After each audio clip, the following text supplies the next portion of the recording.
I could not be more excited to introduce you to our guest speaker today. You know how some guys are on when the lights come up? Cody is on, and whether the lights come up or not, that's their problem. I want to say I'm going to introduce you to him, but actually I'm going to unleash him on you. And I want to give him plenty of time to do his thing, so please welcome my friend and a man of God and a warrior, Cody Bobay.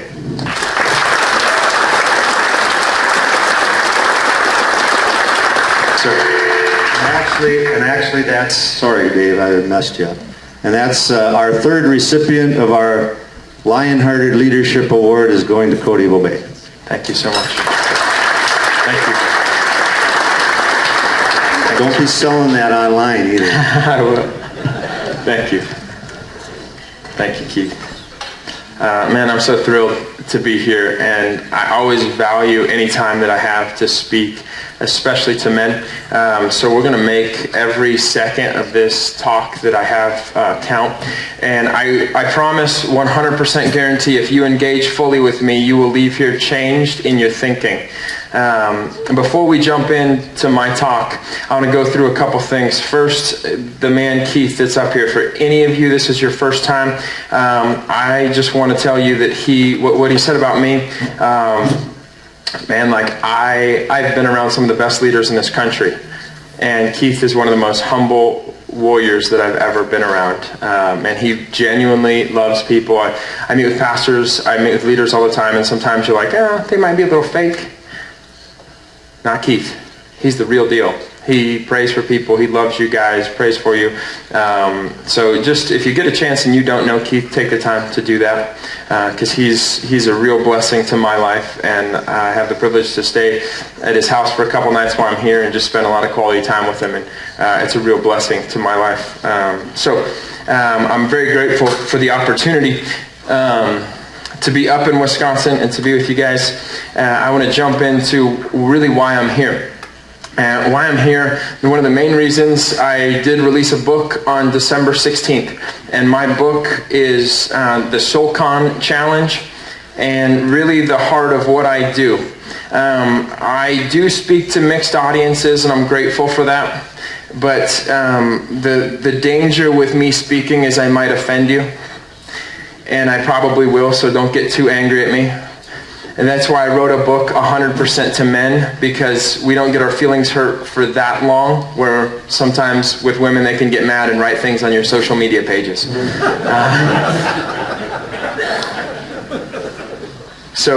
My book, SoulCon Challenge, it is really the capstone of my life to this point, and it's lessons I've learned in the military. It's a 6-week Special Forces challenge for men. And it has anything in it from 4 weeks without cheating on your diet, to a hell week, to a fictional journey that you go on and you learn from an ex-Special Forces instructor as you read through the 6 weeks. It's geared to everything, and I don't care your fitness level. It's not focused on that. The subtitle is Put Down Your Fork and Pick Up Your Cross. It is about the fork that feeds the appetites of your flesh. And as I look in this room, I look at 100% of people that struggle on a daily basis. And you might struggle with being a workaholic, not loving your wife like you should, with doubts, with thoughts of suicide, with questioning why you're here. We struggle, and this book is focused on embracing the struggle and soldiering on. And it will push you from learning about who you are and what you're created for during push-ups, body weight squats, and sometimes a cold shower, talking to guys about difficult things in your life. So I want to challenge you before you leave. That book just released on December 16th, 5.5 years of writing on my end. The fictional experience, it will impact your life if you take it on. And if you don't want to take it on, get it for somebody that you know. I have a great friend. I can't give a lot of details because of the job that he does. He's Special Forces. And through reading this book, he got a glimpse of who God is. And he's deployed right now, and he gave his life to the Lord and got baptized in the Jordan River. Because what we're going to talk about today is the understanding this world needs men. This world needs men, and this world needs men that are unashamed to be men. And this culture that we live in this world, it puts a pressure on us to be sissies. And I'm fed up with being pressured to be a sissy. I don't like to keep my mouth shut. If somebody's around me doing something stupid, I'll speak up. I'll ask for forgiveness afterwards if it's too harsh. Our culture is trying to make us Al Bundy. And this message today is geared towards the men in here that want to be like Chris Kyle. So if you're not in here thinking, I want to change the world around me, and I believe that you all are with the Lunch Leading for Power, this message won't be for you. This message is for the man with the heart that says, I see a problem in my community and I want to fix it. Chris Kyle in the movie American Sniper, if you're not familiar with it, he enlisted and went when he was 30 years old to be a Special Forces operator. On record today, he's the most lethal sniper that we've ever had. Served this country, gave his life, went in, and what he would do when he'd go into battle is he'd put the Punisher logo on his Humvee. He'd wear it, and had conversations with a couple special forces guys that deployed with him. He was fearless. He would put that logo up and just let every bad guy know that, hey, this logo's here and I'm here and I'm coming for you. I'm coming for your biggest and your baddest. And I'm not afraid of you. And my book, my work, my speaking is geared to the men with hearts like that. I said, will you go into battle and be fearless? On the cover of my book, there's a picture of dog tags with a skull on the cover. And all Special Forces communities know if you're afraid to die, you're not cut out to be Special Forces. Because your fear of death, your fear of what could happen to you might cause you to make stupid decisions and kill people on your team and get them killed. What a wasted life if you live every day afraid to die. My challenge for you today is be afraid to die without honor. Because death's inevitable. No matter what, we're going to die. Don't waste 1 second being afraid of it.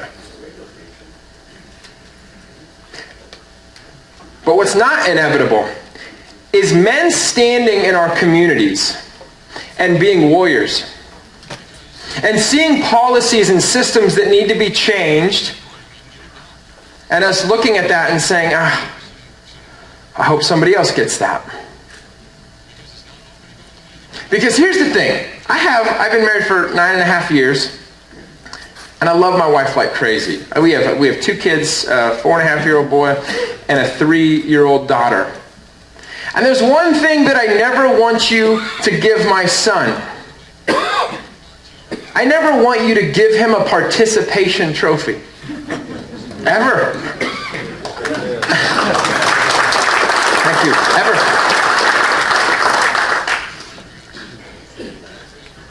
Ever.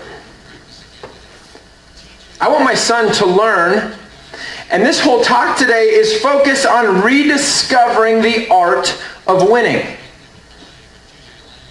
I want my son to learn the thrill of competing.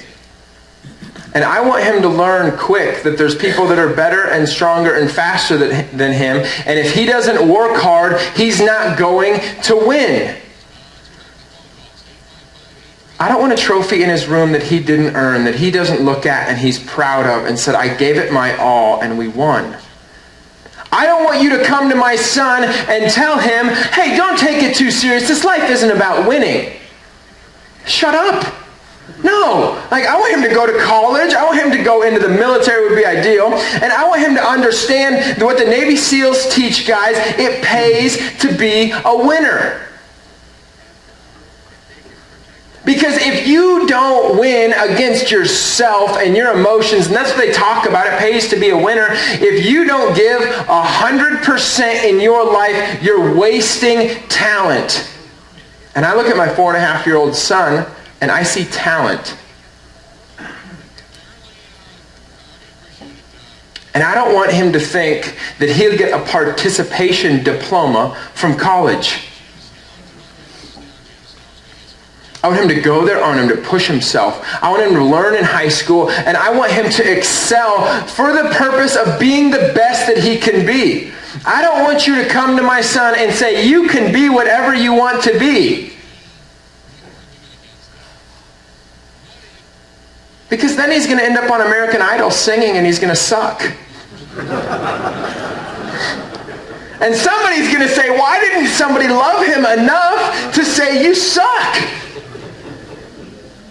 at singing? Let's find out what you're good at. Everybody you'll meet is great at something. Few people have people that will speak into their lives and tell them what they're actually great at. So the philosophy that our culture presses on men says you can do and believe, you can think and achieve, and you can become what you want to become. No. No. No. Bruce Jenner will never be a woman.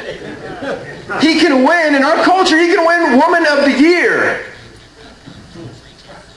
I don't want you telling my son that he can be Elsa when he grows up.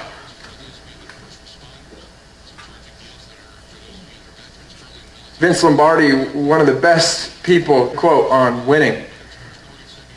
And to talk to his team, he said, gentlemen, we will chase perfection and we will chase it relentlessly, knowing all the while we can never attain it. But along the way, we shall catch excellence.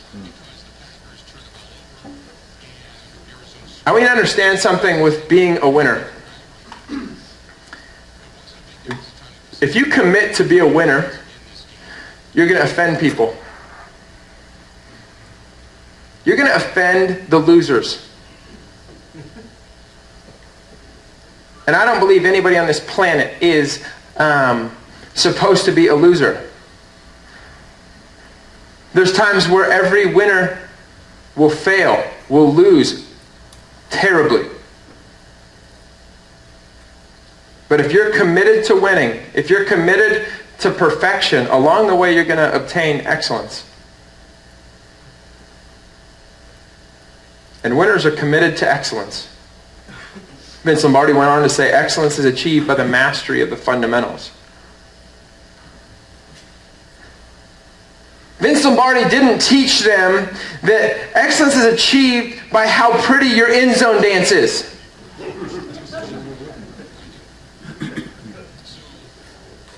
Do the fundamentals and you'll be excellent. How do you become excellent in this life? Do the fundamentals. My son will teach you fitness better than I can. I do fitness for a living. I speak on fitness for a living. My book is built on the philosophy of fitness, but I'd say 2% of what I speak on is fitness. 98% is teaching you to think a different way. Because here's the deal. When I walked into my hotel room, when I came in, when Tony Zach dropped me off Tuesday night, there was a basket of food on the table. I walk into the hotel room and I'm by myself. And I hear this thought in my head, man, I could eat some of those gummy bears and nobody would even know. But excellence is achieved by the mastery of the fundamentals. Because if I can't master the fundamental of saying no to a food that I know that I'm not supposed to eat, what happens if I take a little bite of that? And then the next thought comes in to say, hey, just flick on that TV. Watch a little bit of pornography. Nobody will know. You're by yourself, man. You're wired to be sexual. Your wife in 9.5 years, you guys have a great sex life, but she doesn't know how much you need sex. Just watch a little bit. Okay. Just a little bit. Excellence is achieved by the mastery of the fundamentals. I practice excellence with my food, not for a six-pack. Let me break a paradigm really fast. I've had a six-pack since I was like 6 years old. I've had a six-pack my entire 9.5 years of marriage. You know how many times my wife has jumped on me because I had a six-pack? 0. Comes down to a stupid dishwasher, a laundry machine. So I could care less if you have a six-pack.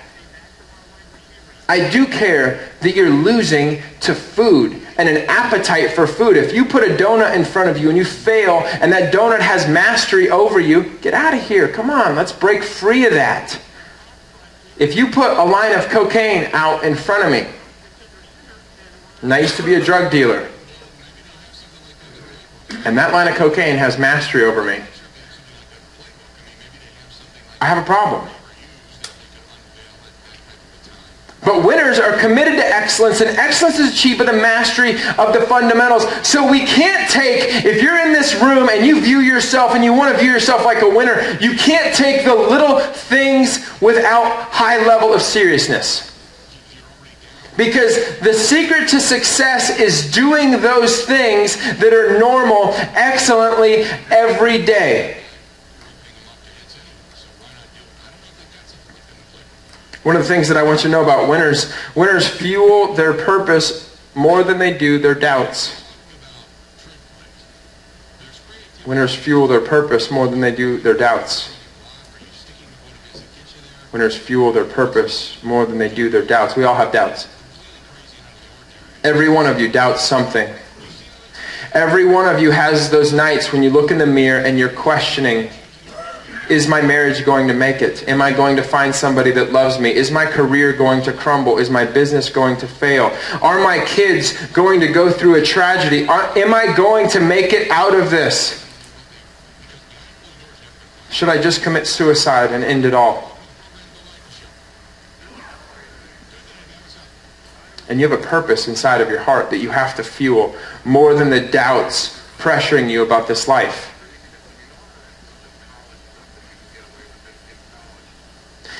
I got out of the military after 6 years on active duty, and I had a successful career, and I'm very thankful for that.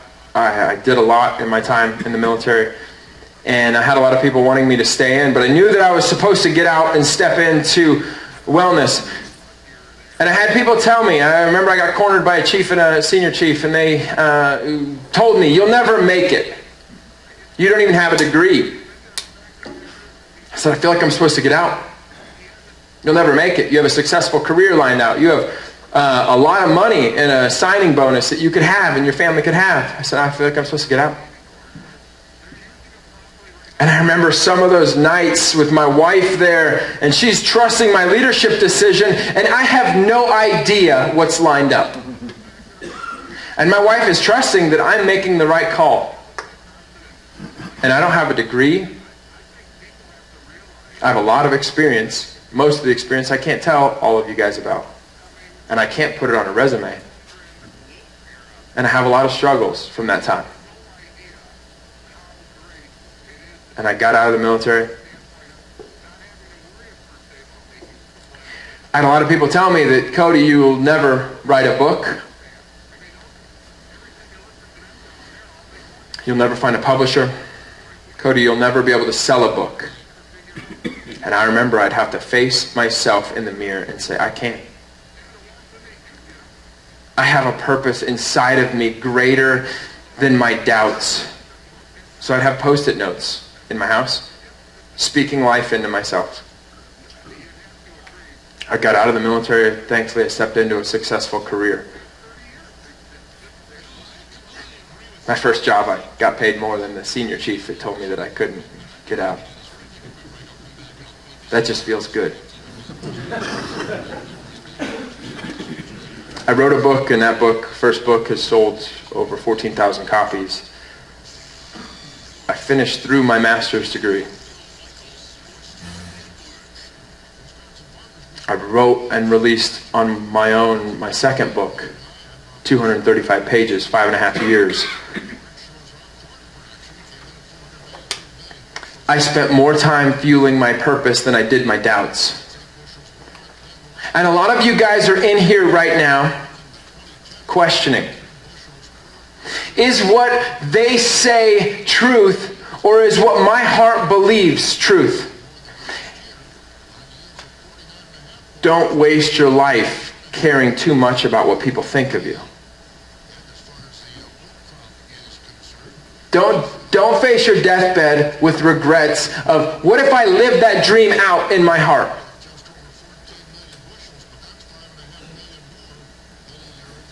One of the most important things that I want you to understand about being a winner is winners understand the importance of a strong team. You will not finish strong in this life if you don't have people surrounding you. Because sometimes those doubts that come into your head are so strong, you can't deal with them on your own. Sometimes they're so heavy.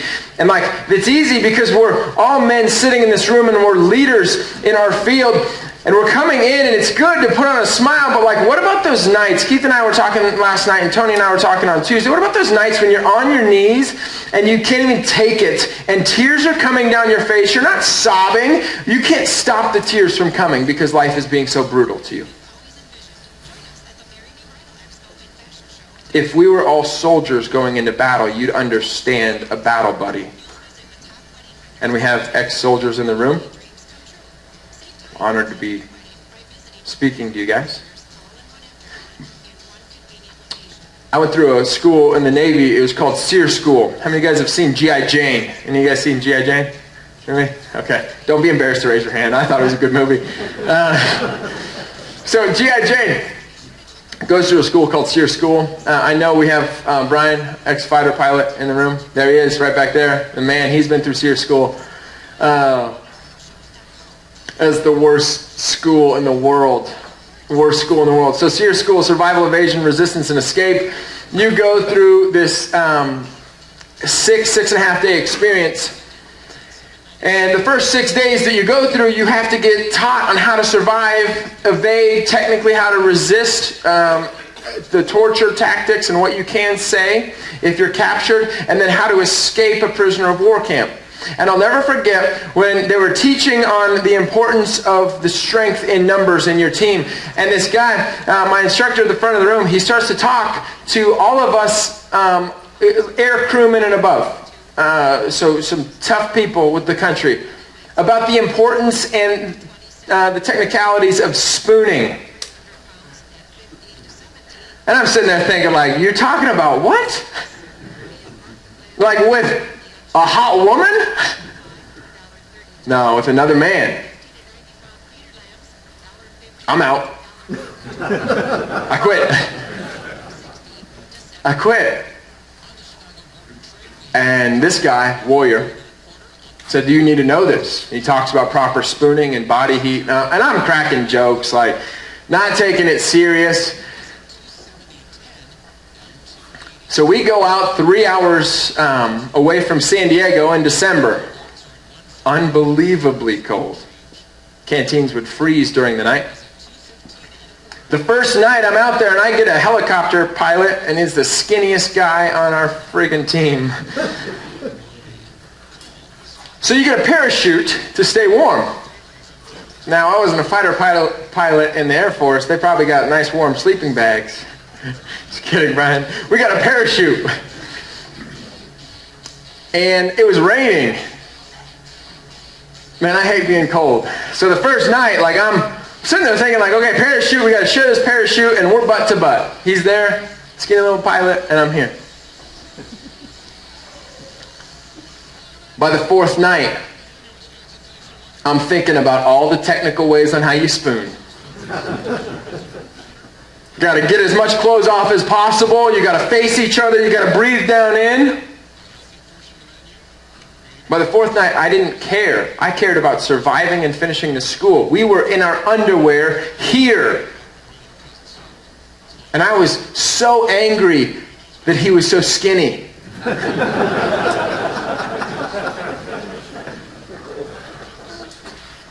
And I learned the importance of having a strong team. At the end of that training, we went through 28 hours of torture. Now, I was a fighter before I went in the military. Any fighter knows you're committed to winning. You still lose. So I've been hit in the face multiple times. And during the course of SEER school, I lost 28 pounds. And I'm laying there with a hood on. We get captured. I'm laying there with a hood on. I'm in my underwear on gravel. And I hear the guys, and they're picking them up, and they take their hood off, and they're beating them up. And they have the fake AK-47s. They're talking in a different accent. And I'm sitting there still thinking, like, I got this. I've been hit in the face multiple times. I've never been hit in the face, though, after losing 28 pounds and without the adrenaline rush. And I got stood up, and I'm standing there with my hood on. This guy takes my hood off, and I look about his belly button line. And his name was Juggernaut. He was 6'8" black man that hated me. He just decided he was going to hate me for the next 28 hours. And he hit me so hard. I fell to the ground, this gravel, cold gravel in my underwear, just fetal position. And I looked at my buddy, and he said, "We got this." And I learned through that whole camp, I'm an idiot if I think I can take on this life alone. Inversely, that means you're an idiot if you think you can take this life on alone. Because if you're not walking in close accountability with somebody else, there's going to come a time in your life where you want that spooning partner. Where it's so bad, you have no idea how to survive, and you have to call somebody, and you need some help, and your marriage is falling apart, and you're in the darkest place, or an addiction took back over, and you say, "Oh God, what do I do? Who do I call?" And if you don't have anybody, it's going to just go down and down, and you need somebody to look at you and say, "You got this. You got this."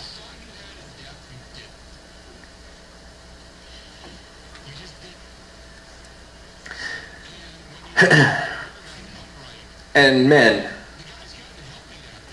it's tough being a man. I'm so thankful when I get to speak to men. We know struggles on a level of language that we can only speak to each other. And we're driven. And when we get knocked off of our horse, we're prideful. You need somebody in your life that will ask you, "How are you?" Not like, "Hey, how you doing?" No, how are you? How you doing? Is pornography crushing your life? I have a guy, my best friend, an ex-NFL athlete, he asks me that once a week. How you doing with pornography? How you doing with faithfulness to your wife? How are you doing with being a workaholic? How are you doing with depression?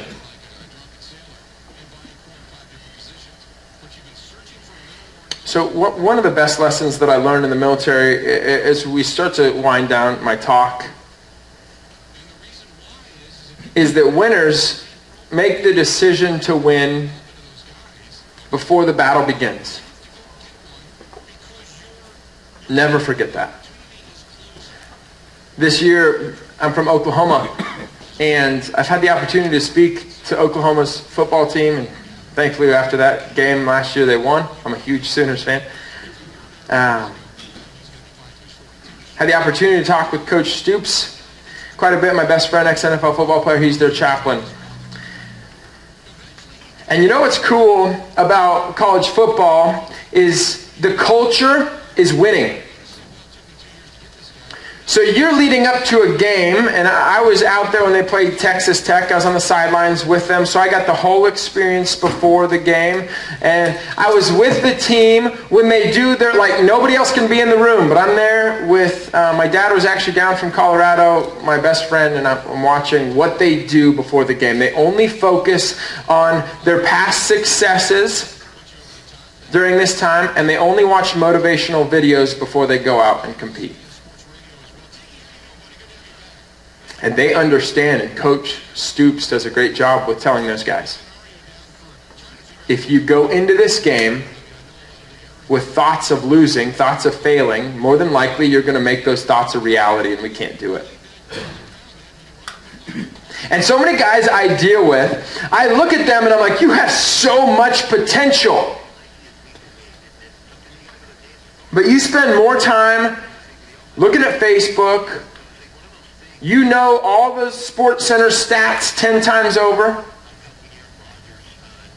You spend more time doing that than you spend investing in your mind. Investing in this belief system inside of you that says, you know what? I'm going to find out why I'm on this planet. And I'm going to commit before every day starts. I'm going to kick the day in the face before it kicks me in the groin. Every day is waiting to destroy you. And if you don't win before the day begins, it will. And the whole speaking career that I have is focused on inspiring you guys to be the Chris Kyles.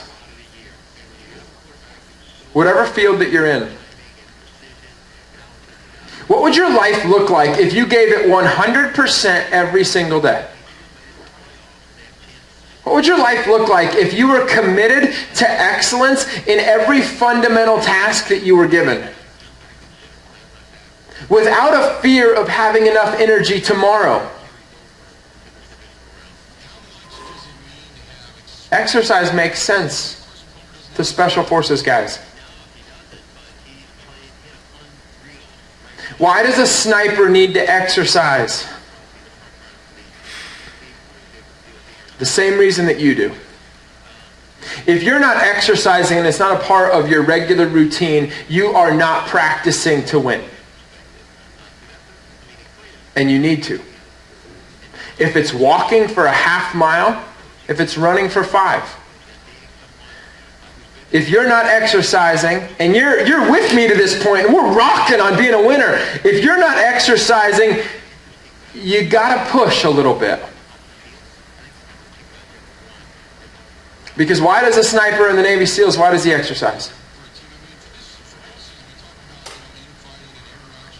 Because they want to go into the most stressful situations and keep their emotions under control.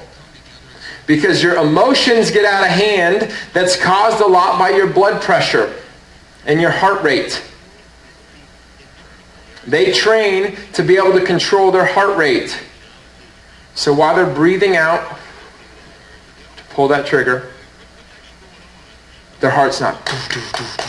Because when that happens, just a little flinch and you miss. You expose your team. Why do you need to exercise? Why is that important? The most deadly thing that you can do in this world today. Our Surgeon General is trying to combat this and say this is more dangerous than tobacco use, is sitting. Why do you need to exercise? Because if your life is to be comfortable, come on, we got Al Bundy. We don't need him. If your life is to be comfortable, you need to make some changes. But if your life is to serve and love others and lead in a powerful way, which I believe that's why you're here, I want to see you guys say, hey, I want to be in the most stressful situation I can. I want to be able to control my emotions. When you get home and you had a busy day and the kids are acting up and your wife talks to you about not unloading the dishwasher and you just had a stressful day and you're like, you just walk into the house. You don't say what you're thinking at that point. Because if your emotions, if your blood pressure sucks and it's really high, it impacts your emotional state and you make stupid decisions. And I know every one of you are tempted with stupid decisions moment by moment. Because we're guys. We're full of testosterone. And I want you guys to take the challenge to say, when somebody says, hey, why do you eat healthy? It's not for how pretty you can be. Because I fuel my purpose more than I feed my doubts.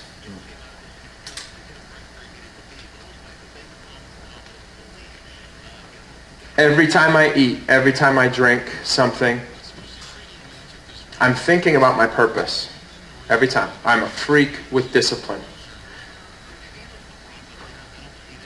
Because I hope that some of you in here will be inspired by what my life message has to tell you. And one of the greatest things that I can plead with you on is understanding why you're on this planet.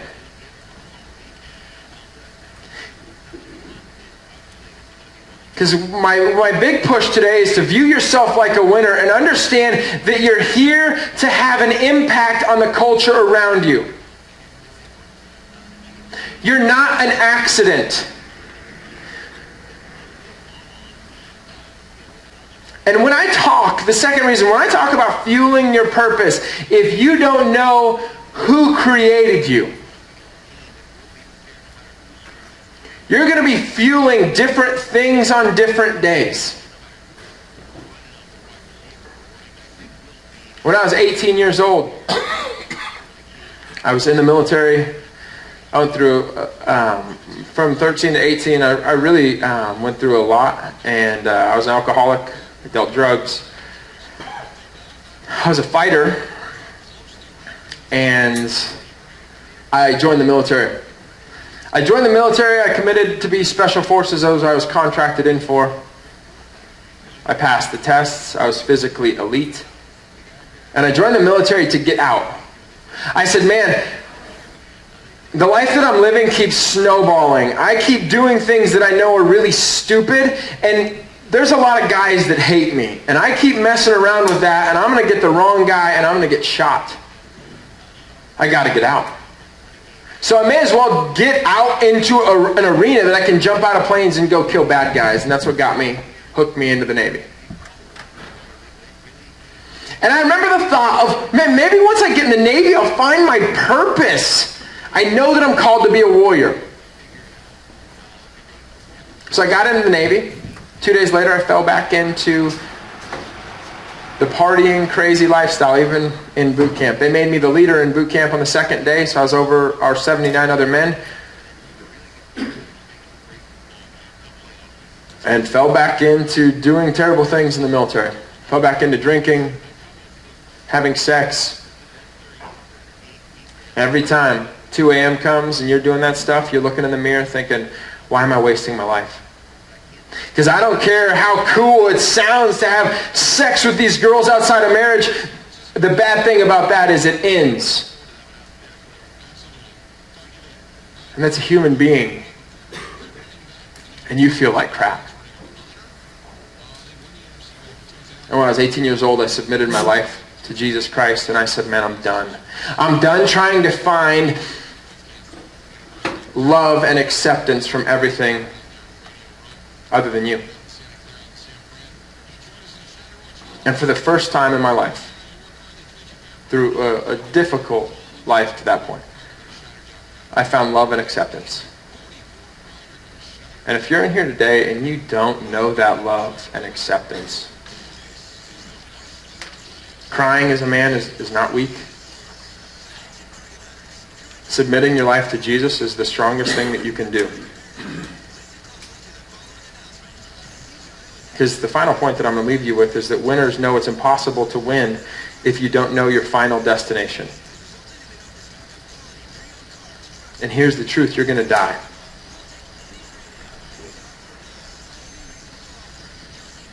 And the only thing that counts when you die is your faith in this God that came to this earth.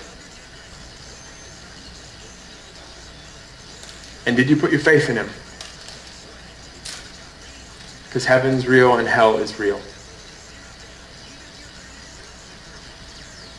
And if you put your faith in him, the next question you're going to get asked, what did you do with the talents I gave you? I want you guys to be proud of your death song. You only get one. And I want to see you in heaven and share some battle stories. I don't want you to get to heaven and say, donuts mastered me. Mountain Dew crushed my life. Videos of women that hate their life in the porn industry, hate their life, and men that treat them like garbage ruined my life. Ruined my marriage, ruined the respect for my kids. I want you to say that. I need to die valiantly. And I want to share those stories. If I could pray for us, I'm going to ask you guys just to bow your heads and shut your eyes. The best decision that you can ever make is to understand that if you don't know your final destination, if you're not 100% sure, that you become 100% sure. And here's the deal. When I was 18, nobody had to convince me that God was real. The worst drug dealers I've been around after they've killed a guy, to a church session, everybody knows that God's real. He's not waiting for you to accept him. He's waiting for you to submit to him as Lord and Savior. I'm going to ask you, man, if you're in here and you don't know Jesus as your Lord and Savior and you want to submit your life to him, I want to pray with you. And I want you to be a man and I want you to raise your hand.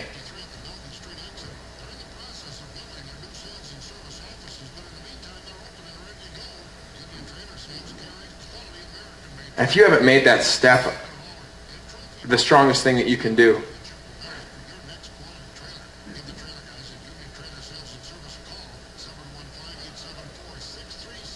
nobody raised their hand, so that means the next question, keep your eyes shut and we're going to pray, is are you going to finish this life leaving all the talents you have on the field, knowing that you were committed to excellence in the fundamentals and you were committed to perfection and along the way you obtained excellence? I want to pray for you guys. God, I ask that you give these men a power to finish well, to finish every moment excellent for your kingdom. God, that you put in their heart a desire to answer the call to live as a special forces soldier for your kingdom. It's in your name we pray and live, Jesus. Amen. Amen. Guys, thank you for your time. I want to challenge you before you leave. My book and my products are over there. I talked to a lot of you before about my book. It will push you in every area that you struggle with as a man. And you'll have a blast. It's not a P90X program. You'll wish that it was. It's $15. You buy the dog tag with it. It's a reminder that you're joining a Special Forces community. Both of them are $25. 100% of the proceeds from these materials go to making this, in 5 years, a funded training camp where I take 5 ex-Special Forces guys, double their salary from the time they retired from the military, and then I invite any of you guys that want to come to get your butt kicked by those Special Forces guys. For the only purpose of making your relationship with Christ more intimate and doing it through push-ups and sit-ups and walking and running and cold showers and a hell week. You got to go through a hell week, which is a blast once it's over. Make sure, grab a copy, and please don't forget what I said about the commitment to excellence. And excellence in this life is achieved by the fundamentals. The mastery of the fundamentals. Don't just do the fundamentals, don't just block. Become a master at blocking. Thank you, guys.